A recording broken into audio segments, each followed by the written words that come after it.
හොඳයි මේ තවත් අපූර්ව මාතෘකාවක් කතා කරන්න හදන්නේ. ඒ තමයි මේක ටිකක් ඔබට සුවිශේෂී වෙන්න පුළුවන්. ඊට මේ අපි දන්නවනේ මේ කවුරු හරි කෙනෙක් තව කෙනෙක්ව සිප ගන්නව දැක්කම දැන් ඔබටත් හැඟීමක් එනවා නේද මේ සිප ගැනීමක් කරන්න.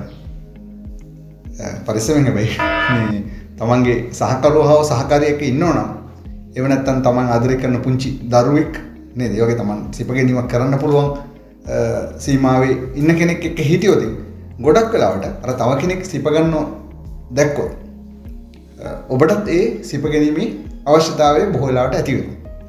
ඉතින් මෙන්න මේක කොහොමද විද්‍යානුකූලව ඇති වෙන්නේ කියලා පැහැදිලි කරන්නයි හදන්නේ. හරිද? ඉතින් ඇත්තටම මෙන්න මෙතන මේ අපේ මිනිස් මොලේ ක්‍රියාකාරීත්වය හරි පුදුම සහගතයිනේ නේ. ඒ කියන්නේ ලෝකයේ තාම කොච්චර දියුණු වුණත් මිනිස් මොලේ ගැන තාම විශාල ප්‍රමාණයක් අපිට ගවේෂණය කරලා හොයාගන්න දේවලුත් තියෙනවානේ.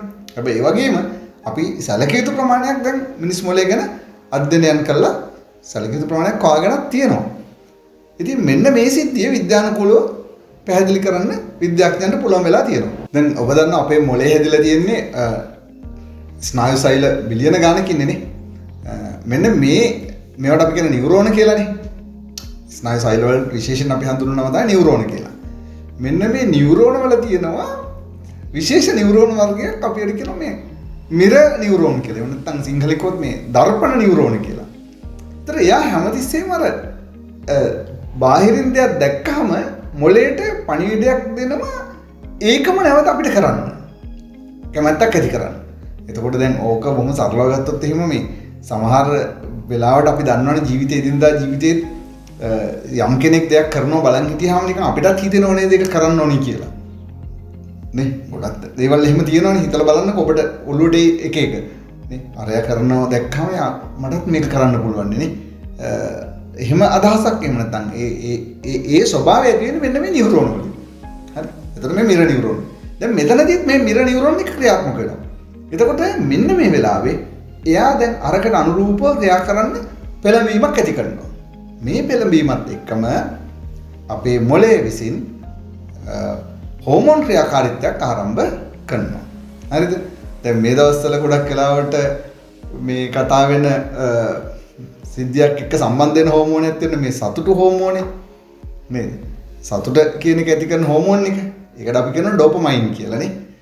ඔබ දන්නවනේ අර මත්ද්‍රව්‍යයක් පානය කළාමත් මේ ඩෝපමයින් ස්‍රාවය වෙලානේ ඇයට අර අධික සතුටක් උත්තේජනය වෙලා මේ මත් වෙනවා කියලා අපි කියන්නේ. හරි ඒක ගැන පස්සේ කතා කරමු. ඒතර මෙන්න මේ ඩෝපමයින් හෝමෝනේ ස්‍රාවය වෙනවා. ඉතින් ඒ නිසා ඔන්න දැන් අපිට ආසාවක් ඇති වෙනවා සිප ගැනීමක් සඳහා. ඒ වගේම තවත් හෝමෝනයක් ක්‍රියා කරන්න ගන්නවා. ඒක තමයි ඔක්සිටොසින් කියන හෝමෝනය. එතකොට මෙන්න මේ ඔක්සිටොසින් කියන හෝමෝනේ හරිම වැදගත්. මේ හෝමෝනය තමයි මේ අපි එකිනෙකා අතර බැඳීම් ඇති කරන්න බලපාන හෝමෝන් එක. එතකොට ඔබ දන්නවා මේ සිප ගැනීමක් කියන්නේ හරිම නේද බෑ.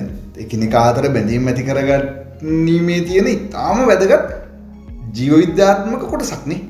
එතකොට මේ ඒක හරිම වැදගත්.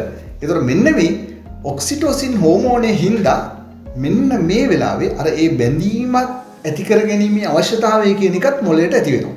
රයිට්. ඊළඟ එක තමයි සෙරොටොනින් කියන හෝමෝනය. එතකොට මේ සෙරොටොනින් කියන හෝමෝනයත් අර සතුට ඒ වගේම යහපත් මානසිකත්වය ඇති කරන බලපාන හෝමෝන් එකක්. දැන් එතකොට මෙන්න මේ හෝමෝනයත් මේ වෙලාවේ ක්‍රියා කරන්න පටන් ගන්නවා. ඉතින් බලන්න සිප ගැනීම කියන සිද්ධිය සරල වුණාට අපේ මොළය ඒකට ප්‍රතිචාර දක්වන විදිය ගොඩක් සංකීර්ණයි. හොඳේ. රයිට්. එතකොට අන්න මිනිස්සු විදියට අපි හරි කැමති නේද සමීප සබඳතා ඇති කරගන්නනේ. ඒක අපේ ස්වභාවික අවශ්‍යතාවයක්නේ. ඉතින් මේ සිප ගැනීම කියන්නේ අනිත් කෙනා සමග සබඳතාවයක් ඇති කරගන්න තාම වැදගත් වෙන සංසිද්ධියක්.